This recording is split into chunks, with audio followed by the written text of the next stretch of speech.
Halo teman-teman, selamat datang di channel saya, Denaya Dwi Agnes Channel.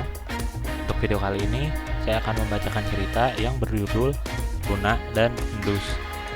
Yaudah, daripada kebanyakan basa-basi, langsung aja ya kita mulai ceritanya.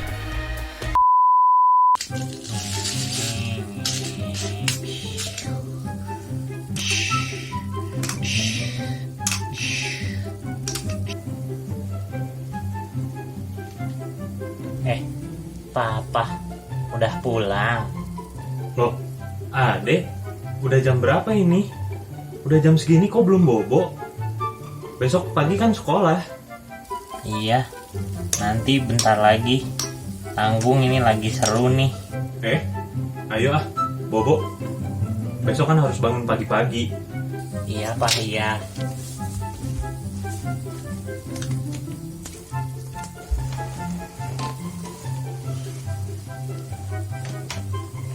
Selamat tidur Adek, bobo yang nyenyak ya. Bacain cerita dulu dong Pak. Ade masih belum ngantuk nih. Iya, boleh. Tapi ada syaratnya ya. Apa syaratnya Pak? Syaratnya, Adek harus bobo ya kalau ceritanya udah selesai. Oke Pak. Janji ya. Iya, Ade janji bakal bobo kalau ceritanya udah selesai. Oke kalau gitu, Adek dengerin ya Papa baca ceritanya. Ih. Oke Pak. Pada suatu tempat, ada sebuah desa yang terletak di sisi sungai yang lebar. Sebuah jembatan batu menjembatani desa tersebut dengan desa tetangganya. Di kiri kanan sungai tersebut dibangun bendungan kecil untuk menahan luapan air. Di desa tersebut ada sebuah tempat peternakan yang indah sekali. Bangunannya berwarna putih, bergenting merah tua, dan beralaskan rumput yang hijau.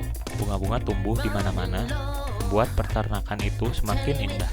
Hari ini, Sansan 7 tahun mengajak Trixie dan Denaya untuk mengunjungi peternakan tersebut untuk mengisi liburan sekolah mereka.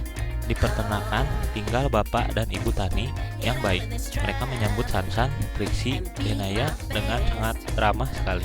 Mereka pun mengizinkan mereka untuk tinggal dan turut serta mengurus binatang-binatang ternak yang ada di situ. Sapi-sapi tinggal di kandang sapi, kambing-kambing tinggal di kandang kambing di sebelah kandang sapi. Anjing, kucing, ayam, dan burung merpati tinggal bersama-sama di kandang besar beratap jerami. Berteman dengan begitu banyaknya binatang membuat Sansan, Trixie, dan Denaya gembira sekali.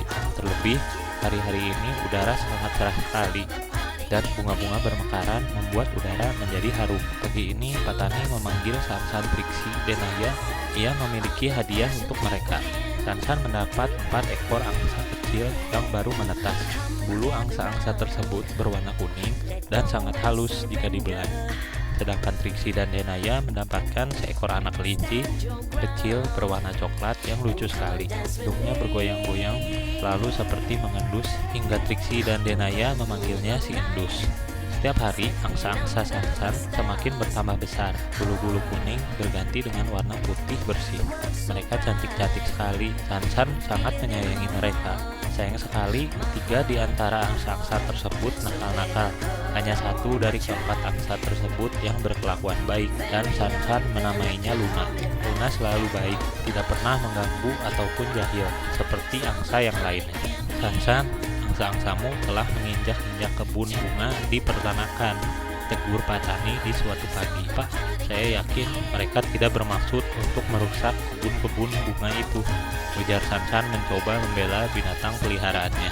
Ya, dan mereka pun telah memakan dan merusak tomat-tomatku, kata Bu Tani dengan muka agak kesal. Aku akan berusaha mengajar mereka dan mudah-mudahan saja mereka bisa menjadi lebih baik, jawab Sansan lemah. Hingga pada suatu pagi, Sansan, aku ingin bicara sebentar.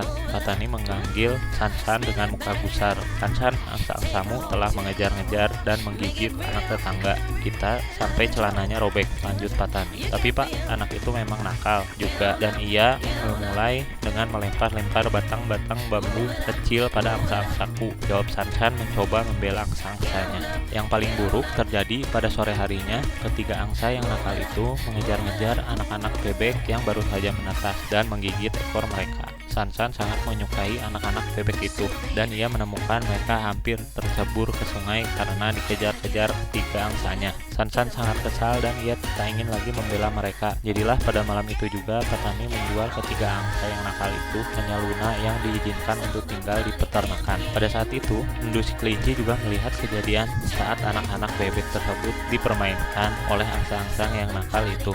Ia sangat malas sekali, jantungnya berdetak sangat cepat. Ia kelihatan seperti kelinci kecil yang sangat marah. Luna mendekatinya dan mencoba menghiburnya. Ia berkata pada Endus, tidak semua angsa itu senakal ketiga angsa tersebut. Banyak angsa-angsa lain yang baik hati. Luna pun ikut geram atas kelakuan saudara-saudaranya itu.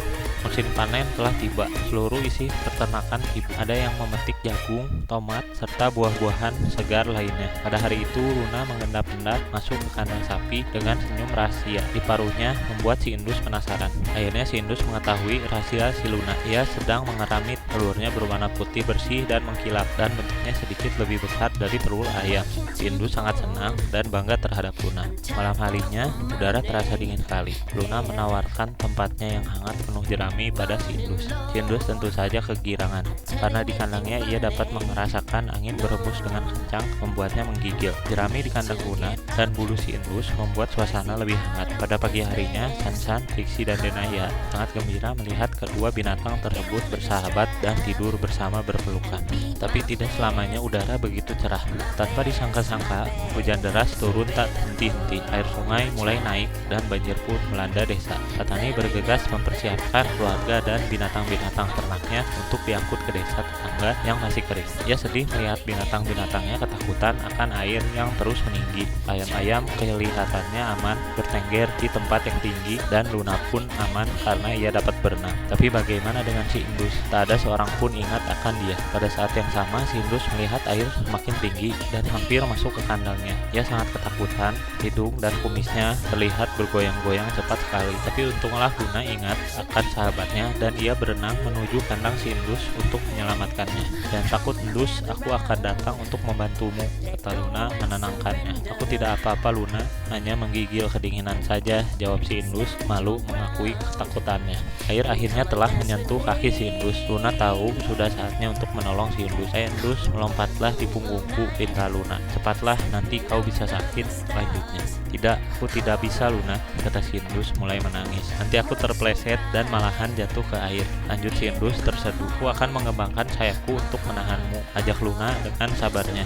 "Ayolah, aku janji perjalanan ini aman-aman saja," pujuk Luna lagi. Akhirnya si Endus memberanikan diri naik ke punggung Luna dan Luna berenang menuju desa tetangga. Pada saat yang sama, Sansan, Trixie, Denaya sedang resah dan kebingungan. Mereka telah melupakan si Endus dan Luna karena sibuk menyelamatkan diri dan membantu Pak Tani. Sekarang mereka bersedih tanpa bisa berbuat apapun karena air sangat tinggi dan belum ada sarana apapun untuk kembali ke perkebunan menolong Luna dan si Endus.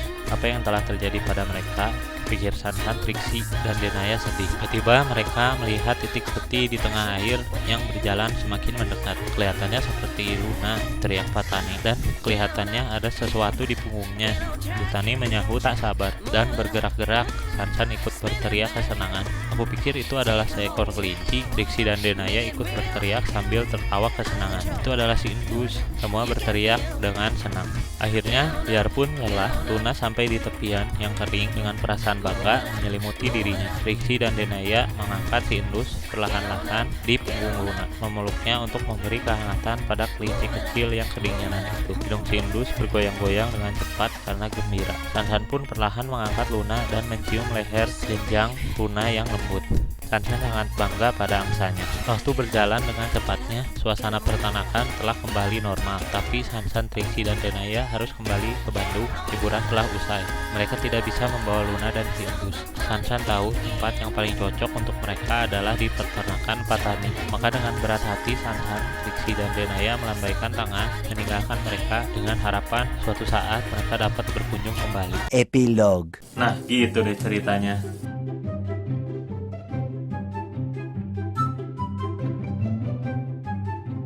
Ya, malah udah bobo duluan sebelum ceritanya beres.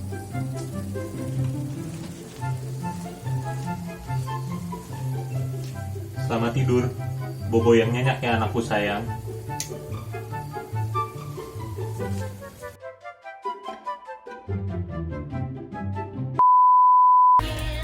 Gimana perasaan teman-teman setelah menonton video ini?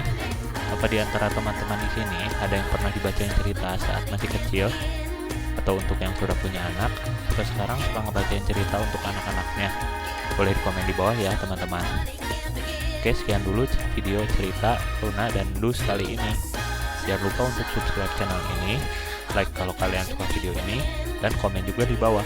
Serta sampai jumpa di video selanjutnya. Dadah!